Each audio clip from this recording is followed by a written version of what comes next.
মঙ্গল পরিবেশে 2018 সালে এই কোশ্চেনটি এসেছিল। টাইম অ্যান্ড ডিস্টেন্স দেখো, 30 কিলোমিটার পার ঘন্টা বেগে গতিশীল 100 মিটার লম্বা একটি ট্রেন স্টেশনে দাঁড়িয়ে থাকা একজন ব্যক্তিকে কত সময় অতিক্রম করবে?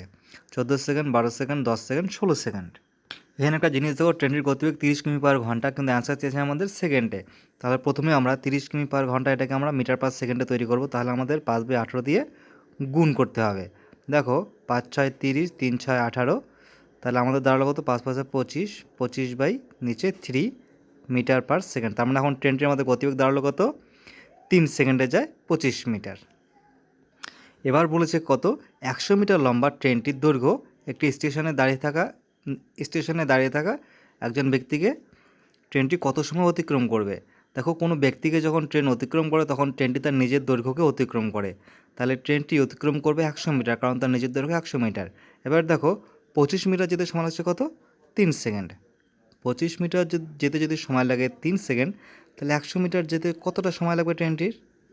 দেখো 4 দিয়ে যদি 25 দিয়ে 100কে কাটলে 4, 3 4 12 সেকেন্ড আমাদের অ্যান্সার, অপশান বি।